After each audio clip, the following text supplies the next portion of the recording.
स्वागत है फ्रेंड्स आप सभी का हमारे इस YouTube channel Yogendra classes Jamuna में।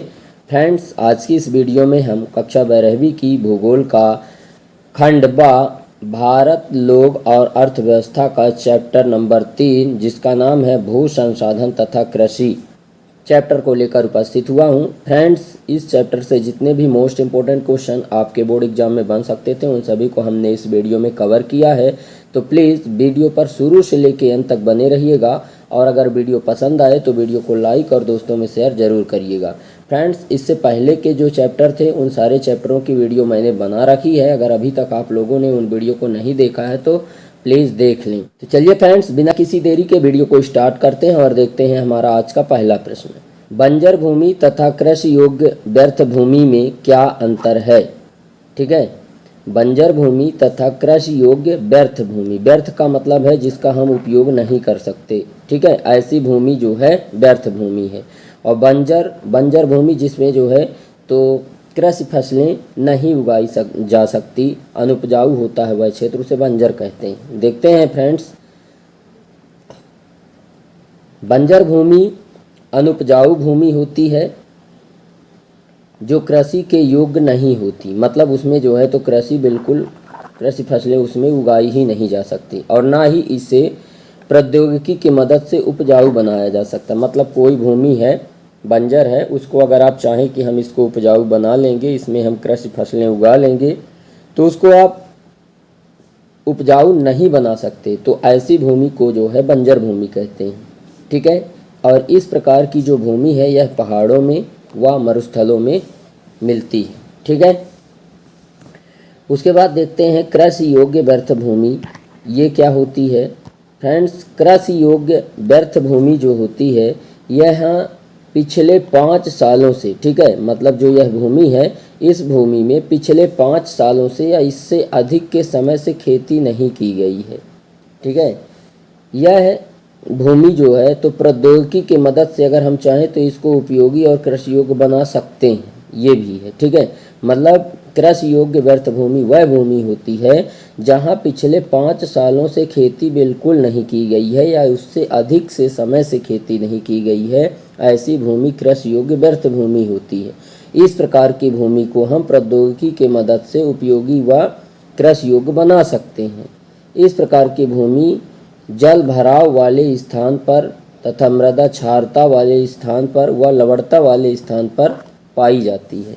ठीक है, उसके बाद देखते हैं फ्रेंड्स अगला प्रश्न देखते हैं, निवल बोया गया क्षेत्र तथा सकल बोया गया क्षेत्र में अंतर बताना है। ठीक है, निवल बोया गया क्षेत्र वर्ष में एक बार बोए जाने वाला क्षेत्र। ठीक है, जैसे कहने का मतलब कि जो है ये वाला जो है मेरा खेत है और ये किसी और का खेत है। ठीक है, तो इस वाले खेत में वो जो कृषक था वो केवल जो है तो वर्ष में एक ही बार फसल उगाया, मतलब धान की फसल उगा लिया और गेहूं की फसल जो है वो नहीं उगाया।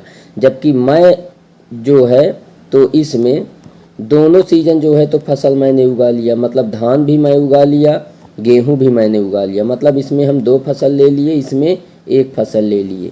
ठीक है, तो जो ये 1 फसल लिए हैं ना, ये वाला क्षेत्र होता है निवल बोया गया क्षेत्र। ठीक है, जिसमें केवल वर्ष में 1 बार फसलें उगाई जाए। ठीक है, यह क्षेत्र जो है तो कुल कृषि भूमि से भी बहुत अधिक नहीं होता है, कम होता है। ठीक है, जो कुल कृषि भूमि होती है देश की उससे कम होता है इसका क्षेत्र, निवल बोया गया क्षेत्र का। ठीक है, वहीं पे दूसरा देखते हैं सकल बोया गया क्षेत्र, वर्ष में से मतलब एक वर्ष में 1 से अधिक बार जहाँ पर जो है तो जिस क्षेत्र पर फसलें उगाई जाए, मतलब जैसे ये वाला चीज़ हम बता रहे थे कि एक वर्ष में 1 से अधिक फसलें उगाई जाएं, उस क्षेत्र को सकल बोया गया क्षेत्र कहेंगे। ठीक है, अर्थात एक ही क्षेत्र में एक ही वर्ष में 1 से अधिक बार फसलें उगाई जाती हैं जिस क्षेत्र में, उसे ही सकल बोया गया क्षेत्र कहते हैं। यह क्षेत्र देश की कुल कृषि भूमि से अधिक हो सकता है क्योंकि इस क्षेत्र में एक कृषि वर्ष में 1 से अधिक फसलें उगाई जा सकती हैं। ठीक है, तो सकल बोया गया क्षेत्र। तो निबल बोया गया क्षेत्र और सकल बोया गया क्षेत्र में यही अंतर है कि निबल बोया गया क्षेत्र में केवल वर्ष में एक क्षेत्र में एक वर्ष में एक फसल उगाई जाएगी, और सकल बोया गया क्षेत्र में एक वर्ष में एक क्षेत्र में एक से अधिक फसलें उगाई जाती हैं। ठीक है, उसके बाद देखते हैं शुष्क कृषि तथा आर्द्र कृषि में अंतर बताना है। शुष्क कृषि और आर्द्र कृषि। शुष्क का मतलब है सूखा, जहाँ पे पानी बहुत ही कम रहता है, और आर्द्र का मतलब है जहाँ पर पानी की मात्रा होती है, मतलब नमी बरकरार होती है। ठीक है, तो शुष्क कृषि, यह कृषि ऐसे क्षेत्र में की जाती है जहाँ वर्षा की मात्रा बहुत कम होती है। ठीक है, क्या, जहाँ वर्षा की मात्रा बहुत कम होती है उसे जो है तो क्या कहते हैं, जहाँ वर्षा की मात्रा बहुत कम होती है उसे ही शुष्क कृषि क्षेत्र कहेंगे। ठीक है, इस क्षेत्र में 50 से 75 सेंटीमीटर के बीच वर्षा होती है। कुल कितनी वर्षा होती है, 50 से 75 सेंटीमीटर के ही बीच बस वर्षा होती है, इससे ज़्यादा वर्षा नहीं होती है। ठीक है, इसलिए इस क्षेत्र में जो है ऐसी फसलें बोई जाती हैं जिन्हें कम पानी की आवश्यकता होती है। ज़्यादा पानी वाली फसलें शुष्क क्षेत्र में नहीं उगाई जा सकती। ठीक है, क्योंकि शुष्क कृषि क्षेत्र ऐसा क्षेत्र होता है जहाँ पर बहुत ही कम बारिश होती है। ऐसे में ज़्यादा पानी वाली फसलें अधिक उत्पादन नहीं देंगी। ठीक है, तो कम पानी वाली फसलें उगाई जाती हैं जैसे ज्वार, बाजरा, मक्का। ठीक है, और इस प्रकार की जो कृषि है मतलब शुष्क कृषि, वो कहाँ पर सबसे ज़्यादा की जाती है, राजस्थान, गुजरात व महाराष्ट्र में सबसे ज़्यादा की जाती है। ठीक है, उसके बाद देखते हैं आर्द्र कृषि। आर्द्र कृषि क्या होती है, आर्द्र कृषि वह कृषि होती है जहाँ पर जो है वर्षा की मात्रा सबसे अधिक होती है उन क्षेत्रों में। ठीक है, वहाँ पर आर्द्र कृषि होती है।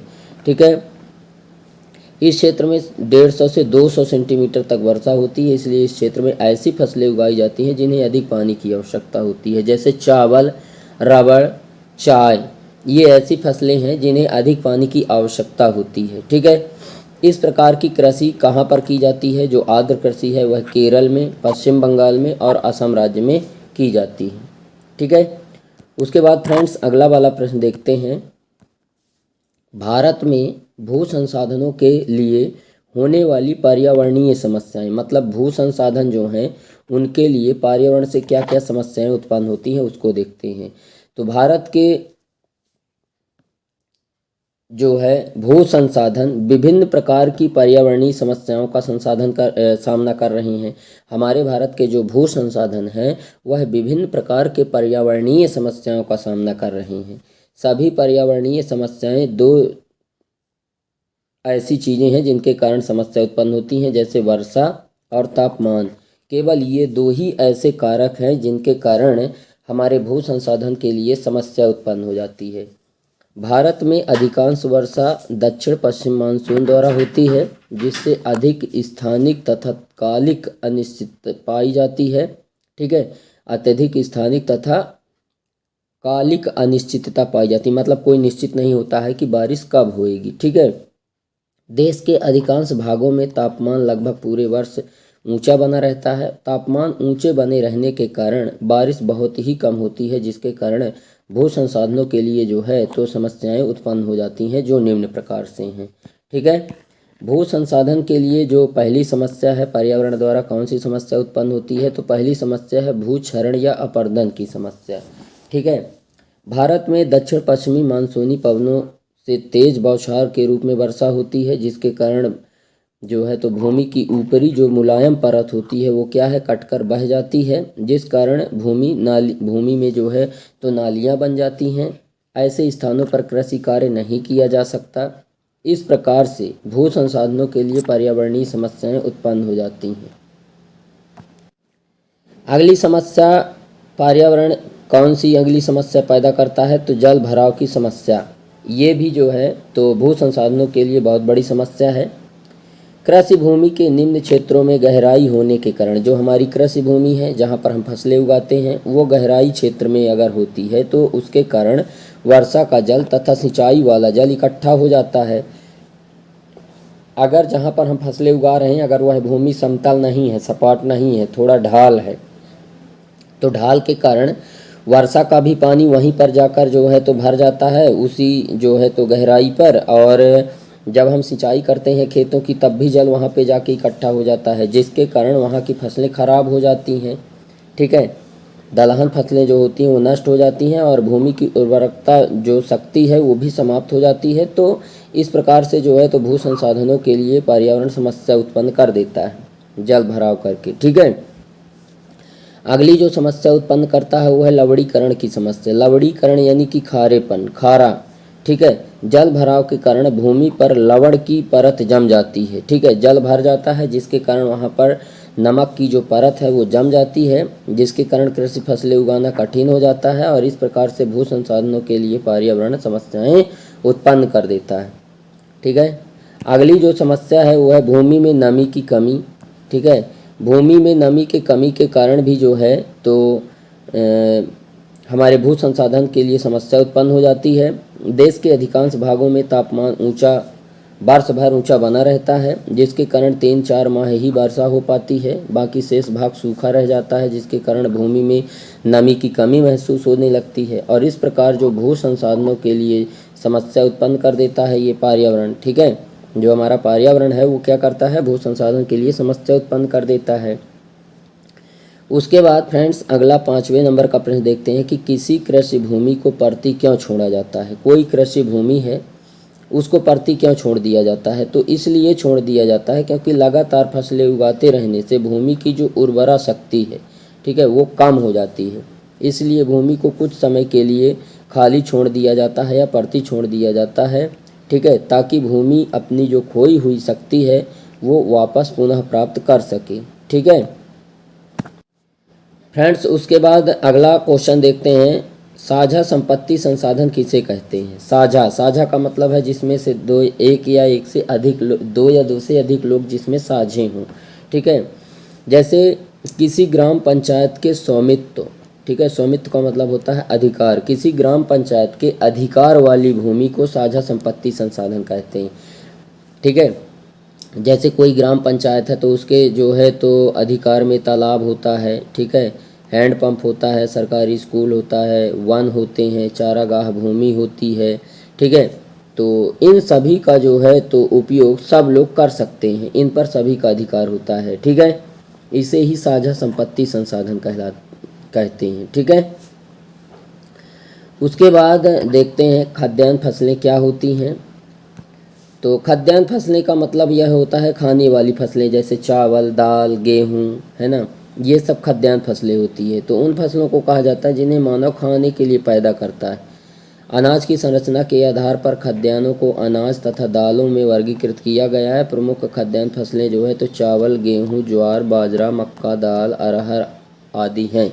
ये खाद्यान्न फसलें हैं। ठीक है, जिन्हें मानव खाने के लिए उपयोग में लाता है और उगाता भी है। ठीक है, उसके बाद देखते हैं प्रश्न नंबर अगला है, परती भूमि के प्रकारों को बताइए। परती भूमि क्या है, तो परती भूमि वह भूमि होती है फ्रेंड्स जिस पर पहले से कृषि की जाती थी। ठीक है, जिस पर पहले कृषि की जाती थी लेकिन अब नहीं की जा रही है।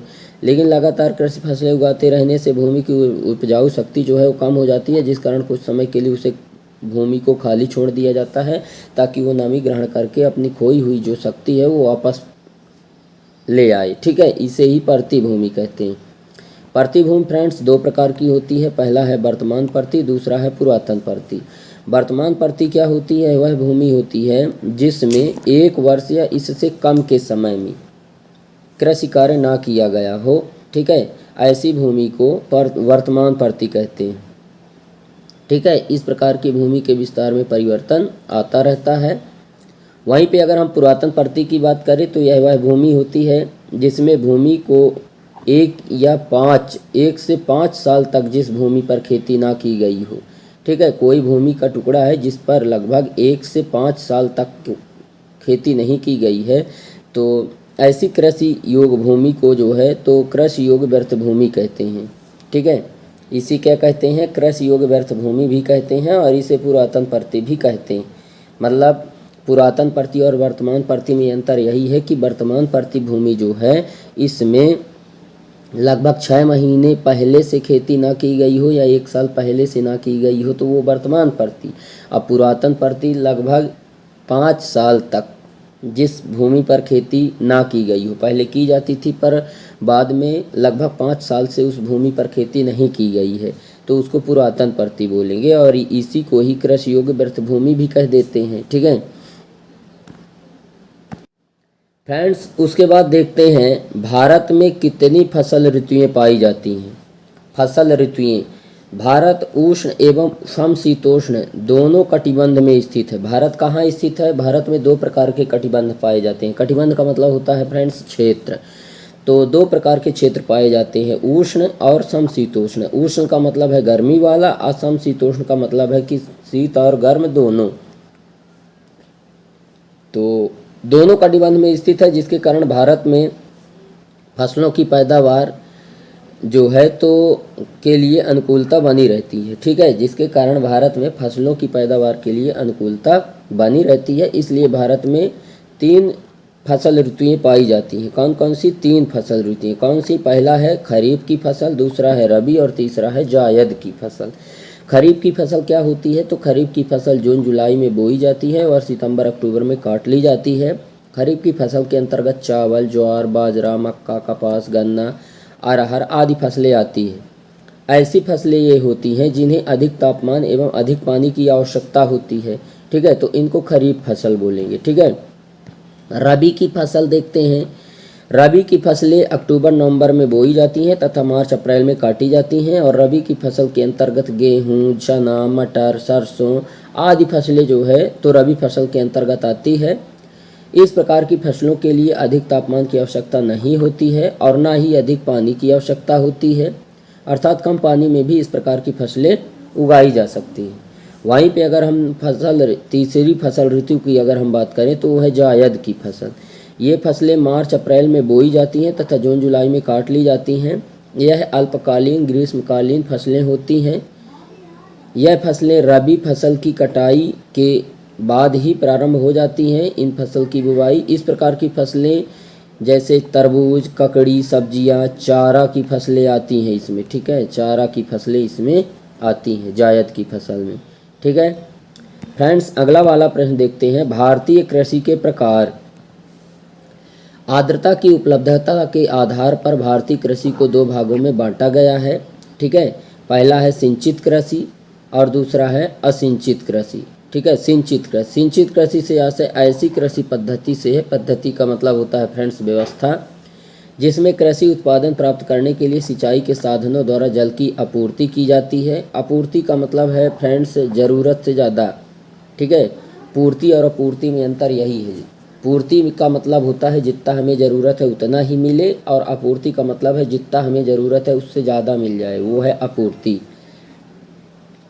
इस कृषि को सिंचाई के उद्देश्य के आधार पर 2 भागों में बांटा गया है।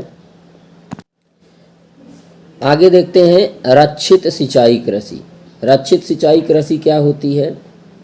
यह इस कृषि का प्रमुख उद्देश्य आर्द्रता की कमी वाले, जहाँ पर जो है तो कम पानी की व्यवस्था होती है, मतलब पानी बहुत ही कम होता है, जल की कमी महसूस होती है जिन क्षेत्रों में, वहाँ पर फसलों को नष्ट होने से बचाने के लिए जो है तो क्या किया जाता है, फसलों को नष्ट होने से बचाने के लिए सिंचाई की व्यवस्था करी जाती है, ट्यूबवेल के द्वारा या नलकूपों के द्वारा। ठीक है, तो ऐसी कृषि को रक्षित सिंचाई कृषि कहते हैं। ठीक है, जैसे मेरा कोई खेत 2 किलोमीटर दूर है तो, और मेरा घर जो है 2 किलोमीटर दूर है, तो मैं अपने घर से अपने खेत तक जो है पाइप वगैरह बिछा करके और पानी ले जाऊं खेतों को सींचने के लिए। ठीक है, तो ये रक्षित सिंचाई की कृषि है। ठीक है, और अगर वहीं पे हम बात करें सिंचित कृषि क्या होती है, तो रक्षित सिंचाई कृषि क्या होती है, तो ये घर के पास ही होती है। ठीक है, जहाँ पर जो है तो हम फसलों को सींचकर उसकी रक्षा कर सकते हैं। ठीक है, तो सिंचित कृषि 2 प्रकार की हो गई। ठीक है, रक्षित सिंचाई कृषि हो गई। ठीक है, वहीं पर दूसरा देखते हैं उत्पादक सिंचाई कृषि। मतलब जो है तो ये क्या होता है, उत्पादक सिंचाई कृषि। यह कृषि फसलों या इस कृषि का उद्देश्य है कि कृषि फसलों को पर्याप्त मात्रा में जल उपलब्ध कराना, अधिक से अधिक जो है उत्पादन प्राप्त करना। मतलब ये घर के पास ही होता है ये वाला खेत। ठीक है, जहाँ पर हमारा ट्यूबवेल होता है, नलकूप होता है, जिसके सहारे से हम उसको सींच सकते हैं जल्दी से। ठीक है, तो इस कृषि में जो है तो ऐसी फसलें उगाई जाती हैं जिनको अधिक पानी की आवश्यकता होती है। ठीक है, यह कृषि ऐसी जगह पर की जाती है जहाँ पानी की सुविधा हो, जहाँ पानी उपलब्ध हो। ठीक है। और दूसरा है जो है वर्षा पर निर्भर कृषि, ठीक है। पहली कृषि मैंने क्या बताया था, पहली कृषि जो है तो मैंने बताया था सिंचित कृषि, ठीक है। और दूसरी कृषि आ रही है जो है तो वर्षा पर निर्भर कृषि, ठीक है। पहली कृषि क्या थी, सिंचित कृषि, और दूसरा है वर्षा पर निर्भर कृषि, ठीक है। यह कृषि पूर्णतः वर्षा पर निर्भर होती है। इसे दो भागों में बांटा गया है, पहला है शुष्क कृषि और दूसरा है आर्द्र भूमि कृषि। शुष्क भूमि कृषि क्या होती है, यह कृषि भारत के उन क्षेत्रों में की जाती है जहां वर्षा 75 सेंटीमीटर से कम होती है, मतलब कम वर्षा वाले क्षेत्रों में शुष्क कृषि की जाती है, ठीक है। इस क्षेत्र में जो फसलें उगाई जाती हैं उन्हें पानी की आवश्यकता बहुत ही कम होती है। इस क्षेत्रों में उगाई जाने वाली फसलें जैसे ज्वार, बाजरा, मक्का, ठीक है। वहीं पर अगर हम आर्द्र कृषि की बात करें तो आर्द्र कृषि यानी नमी वाली कृषि, नमी वाली फसलें जिन क्षेत्रों पर की जाती हैं जिनको अधिक पानी की आवश्यकता होती है, ठीक है। जैसे चावल, जूट, गन्ना, ये फसलें जो होती हैं इनको अधिक पानी की आवश्यकता होती है, तो इन फसलों की कृषि को आर्द्र भूमि कृषि कहेंगे, ठीक है। तो इस प्रकार से फ्रेंड्स उम्मीद करते हैं कि आपको हमारा यह वीडियो पसंद आया होगा। वीडियो अगर पसंद आया है तो वीडियो को लाइक करें, दोस्तों में शेयर करें, और अगर आप हमारे चैनल पर नए हैं तो चैनल को सब्सक्राइब करें एंड बेल आइकन भी प्रेस करें ताकि हमारी नई नई वीडियो की जो नोटिफिकेशन है वो आपको सबसे पहले मिले। तो फ्रेंड्स आज के लिए बस इतना ही, मिलते हैं आप सभी लोगों से नेक्स्ट वीडियो में नेक्स्ट टॉपिक के साथ। तब तक के लिए जय हिंद, वंदे मातरम।